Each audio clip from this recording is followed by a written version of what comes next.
Alhamdulillah sehat. Gimana kabarnya? Alhamdulillah sehat, Bapak. Sudah lama sekali kita tidak bertemu ya, Pak. Iya betul, sudah lama. Dan alhamdulillah pas saya kesini Bapak sudah menjadi kepala sekolah SMP 1 Atap. Alhamdulillah. Iya. Seperti ini, Pak. Ya.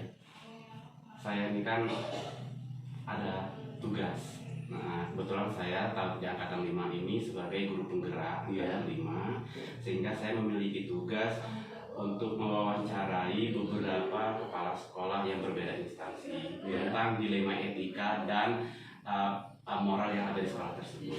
Nah, saya berpikir semalam kayaknya Pak Yulianda yang pas untuk saya jadikan wadah.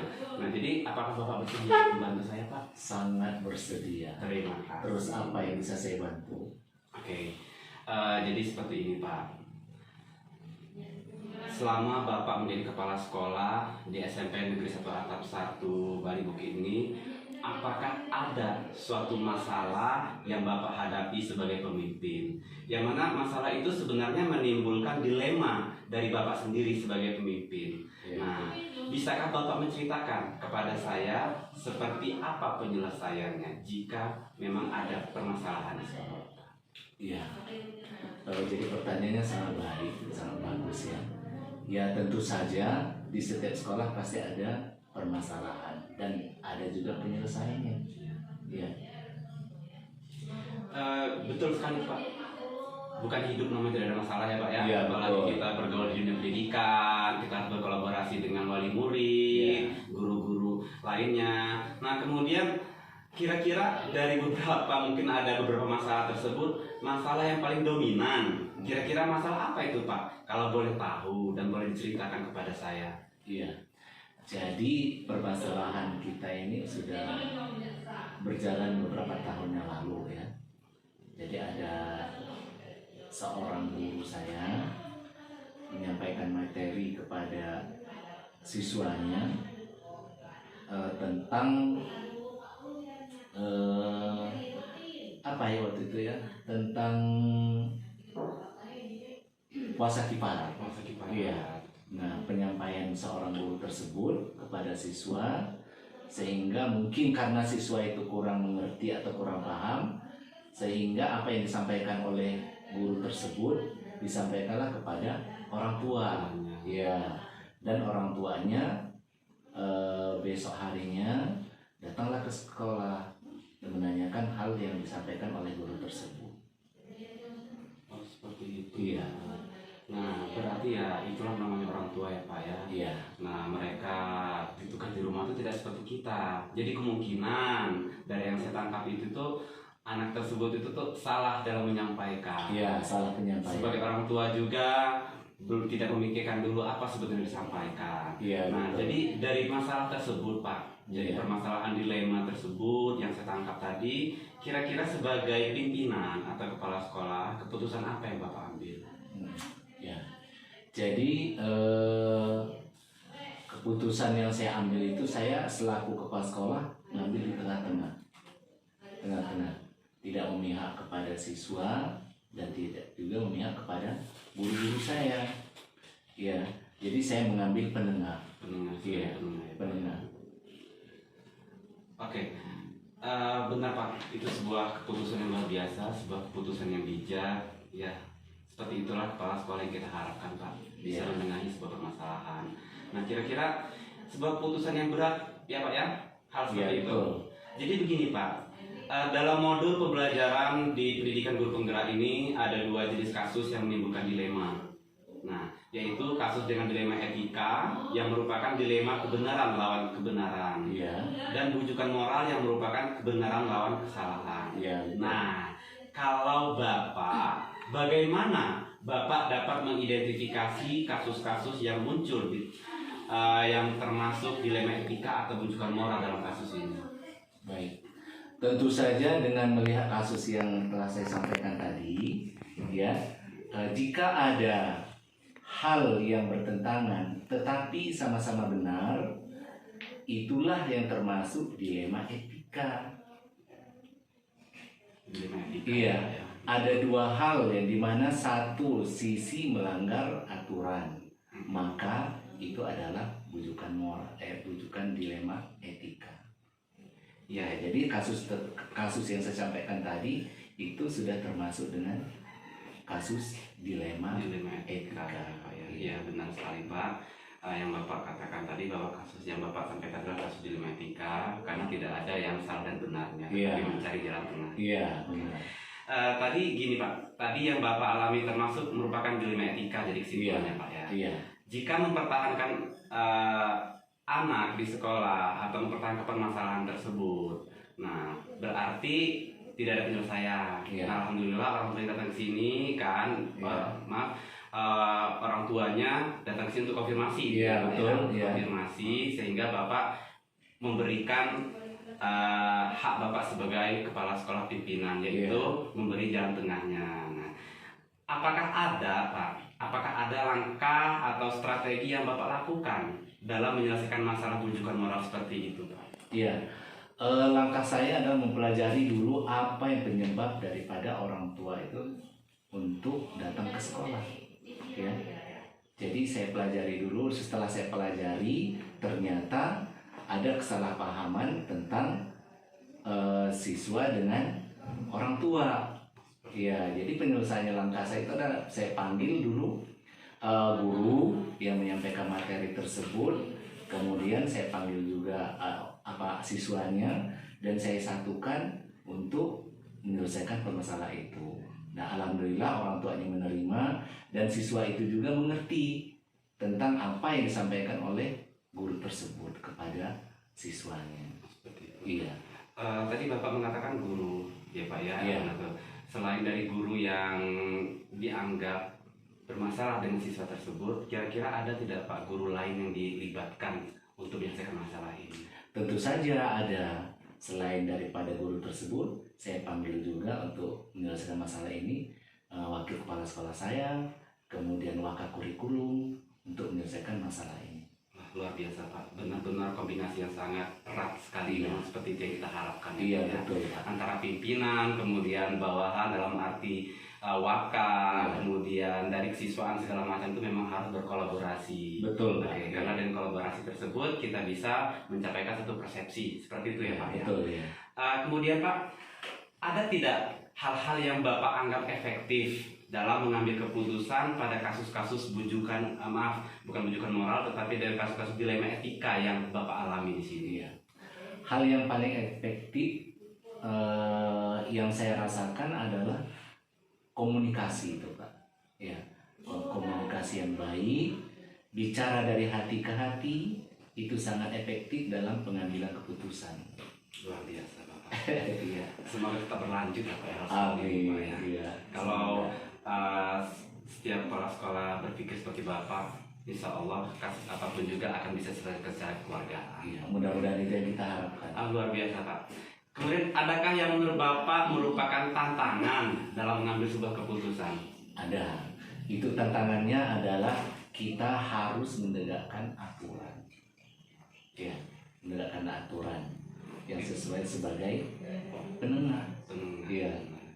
Ya benar Pak, itu kita harus menegakkan aturan karena aturan itulah yang harus kita taati. Iya. Apalagi kita sebagai seorang guru ya Iya. Pak ya, kita Iya. harus mengikuti yang namanya kode etik seorang pengajar atau guru. Betul. Saya sebagai kepala sekolah ya harus berdiri di tengah. Betul. Sama Iya. mantap itu Pak. Iya. Kemudian Pak, apakah Bapak memiliki aturan atau jadwal tertentu dalam penyelesaian kasus-kasus bujukan dalam kasus-kasus itu dilema tersebut? Sebenarnya tidak ada jadwal khusus ya, tapi biasanya jika menyangkut masa depan anak, saya akan melakukan musyawarah terhadap guru-guru saya, kemudian siswa itu sendiri. Luar biasa Pak. Jarang loh Pak ada kepala sekolah yang berkolaborasi juga dengan siswa.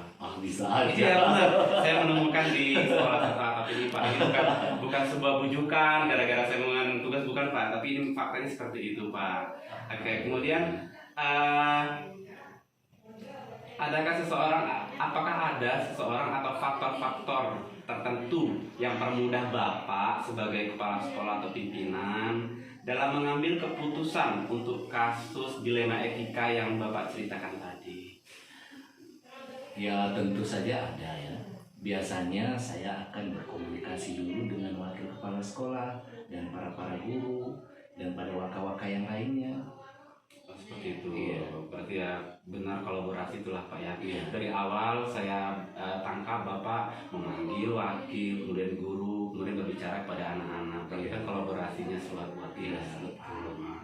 Kemudian ini Pak, pertanyaan yang terakhir nih. Iya. Pertanyaan terakhir. Dari kasus-kasus yang Bapak sampaikan tadi, Iya. kira-kira pembelajaran apa yang dapat Bapak petik dari pengalaman-pengalaman itu? Iya. Jadi begini ya Pak, pembelajaran adalah bahwa mengambil keputusan itu harus berani, ya, harus berani, harus bertanggung jawab dan penuh dengan pertimbangan. Karena kenapa? Kita harus betul-betul cermat dan hati-hati. Semuanya kita tuh memutuskan dan memiliki risiko yang timbul nanti di akhir kemudian. Betul Pak. Ya. Berani mengambil keputusan. Dia berani mengambil keputusan dan memiliki risiko yang akan timbul Ya, akhirnya. Nah, selain dari itu juga ya kita juga harus mengetahui ya Pak ya, mana itu yang menunjukkan moral, mana yang etika. Iya. Sehingga ketika diketahui itu berarti kita sudah bisa memilah dan memilih. Iya, Kira-kira betul. keputusan apa yang mau Bapak ambil. Iya, betul. Dan sekarang yang saya tanggap adalah dalam kasus tersebut Bapak mengambil keputusan sebagai penengah, Betul. sebagai pengayom dengan berkolaborasi. Dan itu menurut saya luar biasa bijaknya Bapak sebagai kepala sekolah. Iya. Baik Bapak, terima kasih atas waktunya Iya. dan kesediaannya untuk wawancara saya pada kesempatan ini. Semoga sehat selalu untuk Bapak Yuganda. Iya. Dan ya semoga Bapak betahlah di SMP ini. Amin. Amin. Ya, sama-sama ya. Saya juga Betul. berterima kasih atas kunjungannya ke sekolah kami. Sekolah kami inilah adanya seperti ini. Betul Pak. Siapa tahu dengan kita berkomunikasi seperti ini, nanti video saya itu viral di dinas pendidikan Bapak jadi kalau dinas nanti Pak. Amin. Amin. Amin. Alhamdulillah. Ya kalau begitu Pak, karena saya masih ada tugas lain, rencananya ini saya mau lanjut ke Batu Tulis ini Pak, mau wawancara juga ini mau mencari apakah ada kasus yang lainnya tentang dilema etika atau penunjukan moral. Dan saya harap Bapak tidak keberatan jika saya datang ke sini kembali. Ya, terima kasih Bapak. Assalamualaikum warahmatullahi wabarakatuh. Terima kasih. Wassalamualaikum warahmatullahi wabarakatuh. Ya, mari Pak. Ya. Terima Makasih ya. sama Pak.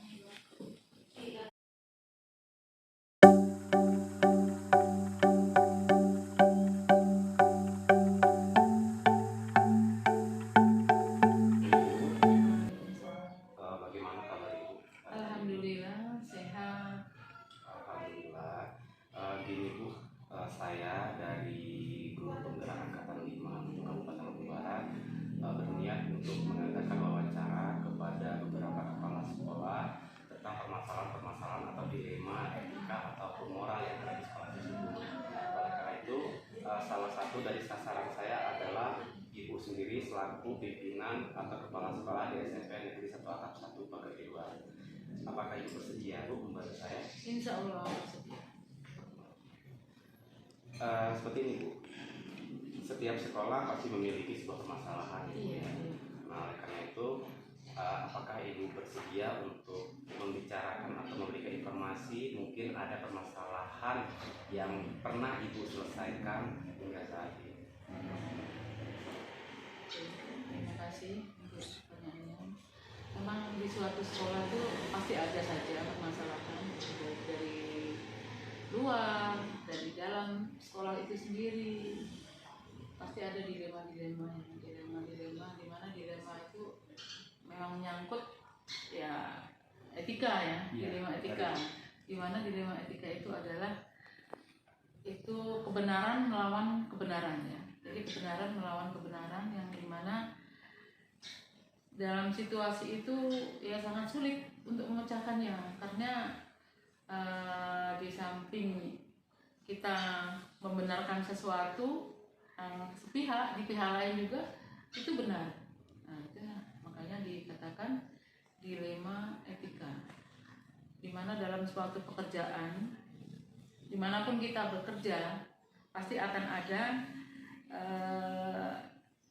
dilema etika yang bisa membebani kita, apalagi Ibu selaku pimpinan ya, pimpinan di sekolah ini seperti contohnya misalnya kalau terjadi dilema di sekolah itu ya, Ada misalnya guru dalam mengajar ya.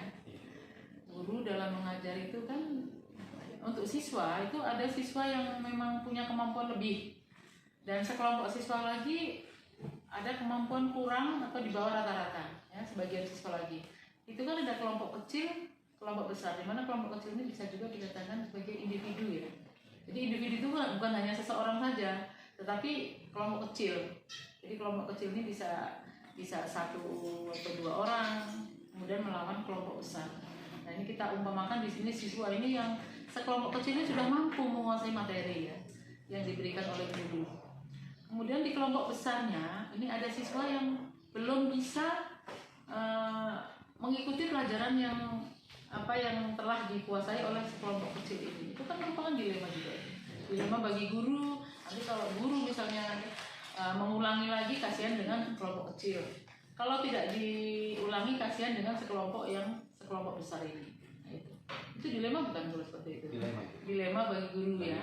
Dan otomatis nanti guru juga kan kalau berkepanjangan ini persoalan pasti nyampe juga di sekolah gitu. Nah, itu gimana? Jadi dari kasus tersebut Bu, yang merupakan ya seperti Ibu bicarakan tadi bahwa itu merupakan sebuah dilema bagi siswa, yaitu kelompok kecil dan kelompok besar. Nah, kemudian Ibu sendiri selaku pimpinan untuk mengatasi hal seperti itu, apa yang Ibu lakukan? Jadi gini, kalau untuk hal seperti itu supaya tidak saling merugikan. Jadi anak sekelompok kecil ini tidak rugi, kemudian yang sekelompok besar ini tidak rugi. Jadi Ibu mengarahkan ke guru bidang studi ya supaya memberikan tambahan belajar. Seperti itu. Jadi diberikan tambahan belajar khusus untuk sekelompok ini yang memang belum menguasai. Kan itu belum menguasai bukan berarti anak itu nggak mampu. Bisa saja mereka ini saat belajar tidak mengikuti dengan fokus, kemudian tidak masuk sekolah karena ada kepentingan lain, kan seperti itu. Jadi, berarti dari yang saya dengar tadi, dari permasalahan keputusan yang Ibu ambil, yaitu dengan membicarakan empat dengan guru bidang studinya. Iya, betul. Apa yang harus mereka lakukan? Iya. Ya, berarti itu keputusan yang luar biasa itu Bu. Keputusan luar biasa, kolaborasi antara kepala sekolah dengan guru bidang studinya sangat luar biasa itu. Jadi begini Bu, memang dalam modul yang saya pelajari di pendidikan guru penggerak memang ada 2 jenis kasus yang menimbulkan dilema, yaitu kasus dilema etika yang merupakan dilema kebenaran lawan kebenaran dan rujukan moral yang merupakan kebenaran lawan kesalahan. Nah, kalau Ibu, bagaimana Ibu dapat mengidentifikasi kasus-kasus yang muncul ini termasuk dilema etika atau rujukan moral? Sedangkan Ibu tadi sudah mengatakan bahwa itu termasuk dalam rujukan moral. Bagaimana Ibu mengidentifikasi? Jadi itu ya untuk ini sekarang ini kan paradigma, ada dilema etika itu ya, ada paradigmanya itu. Misalnya individu lawan masyarakat tadi ya, individu lawan masyarakat, kemudian rasa keadilan lawan rasa kasih sayang. Nah itu kan ininya cara mengidentifikasinya. Kemudian ada juga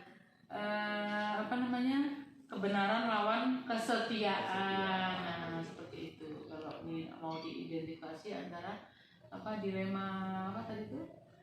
Dilema etika. Dilema etika dan itu rujukan moral. Rujukan moralnya, ya.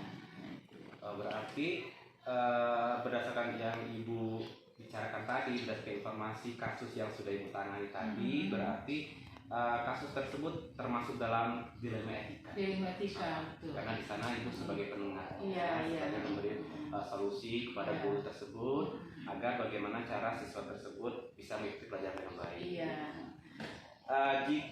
Oleh karena itu Bu, kira-kira selama ini bagaimana Ibu menjalankan keputusan, terutama untuk kasus-kasus yang termasuk dalam dilema etika tadi? Keputusan seperti apa? Oh gitu ya, yang untuk kasus-kasus seperti dilema etika yang sudah seperti Ibu contohkan tadi ya. Ya mungkin Ibu dengan cara misalnya melihat guru mengajar ya dengan supervisi kan. Nah dari sana nanti akan terlihat permasalahan apa yang dialami oleh siswa pada saat guru mengajar. Setelah mengajar kan Ibu bisa konsultasi dengan guru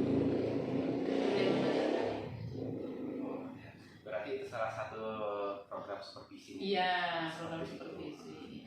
Kemudian Ibu, setelah Ibu mengidentifikasi apa tentang dilema etika yang sudah terjadi tersebut, memberikan keputusan, apakah ada langkah-langkah atau strategi yang Ibu lakukan dalam menyelesaikan masalah dilema etika tersebut? Karena di dilema etika itu ini ya, kita harus apa namanya, tidak hanya memikirkan sekelompok itu saja, tapi harus kita juga memikirkan kelompok yang lain.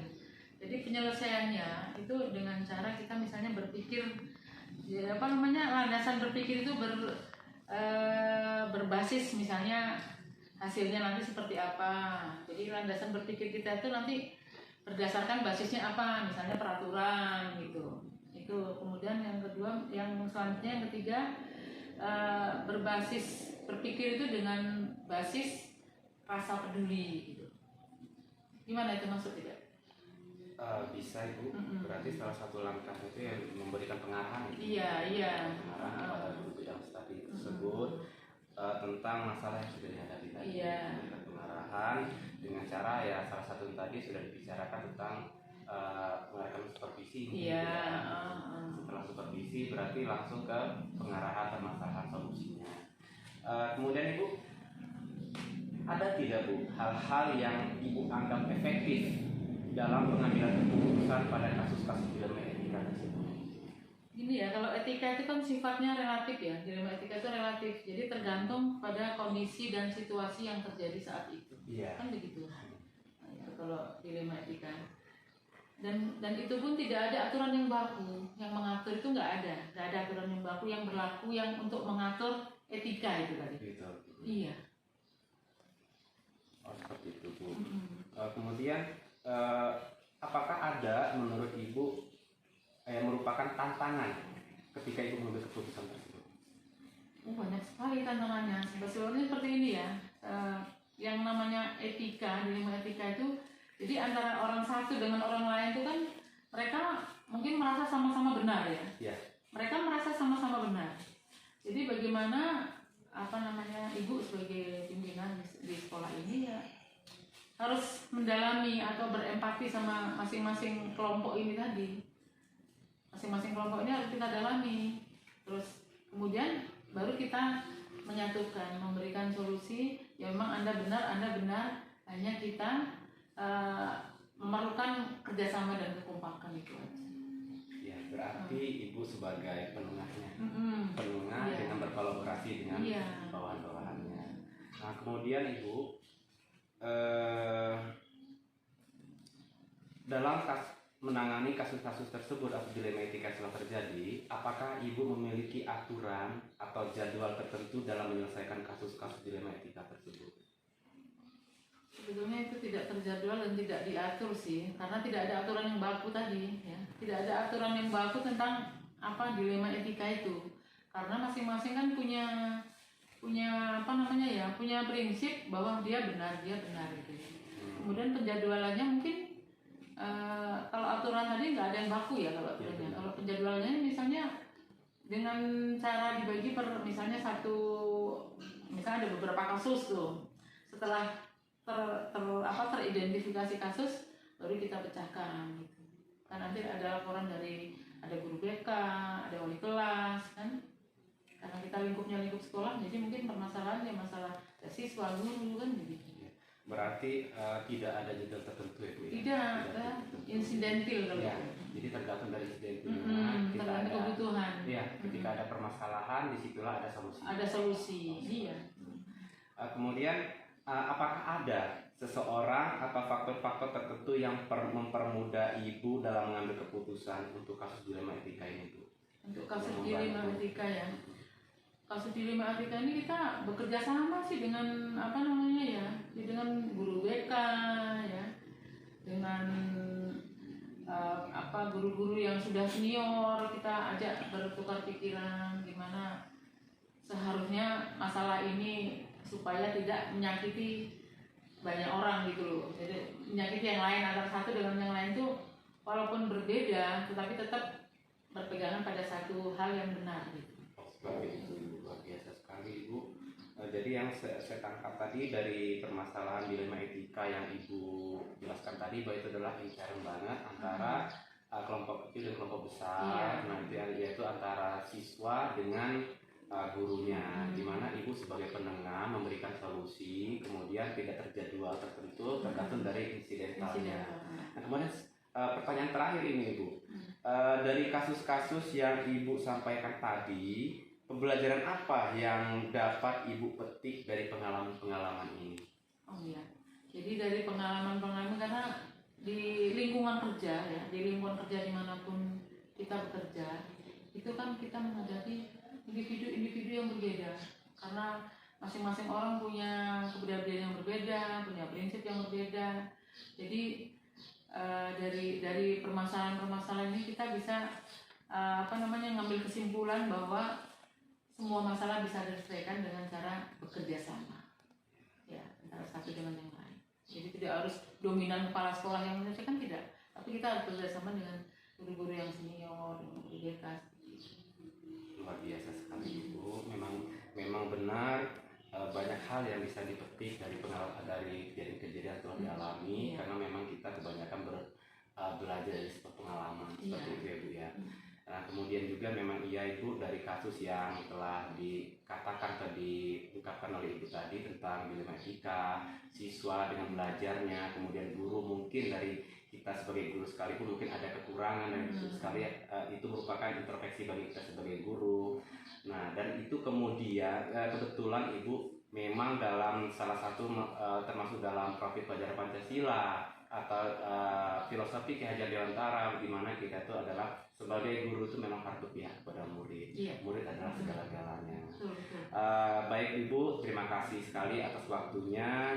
Apa yang Ibu ceritakan, pengalaman Ibu sudah ceritakan itu merupakan pengalaman berharga bagi saya, dan itulah tujuan saya melakukan wawancara kepada beberapa kepala sekolah untuk mencari pengalaman-pengalaman yang bisa membangun saya ke depannya. Terima kasih Ibu, terima kasih. Saya pamit. Wassalamualaikum warahmatullahi wabarakatuh. Waalaikumsalam.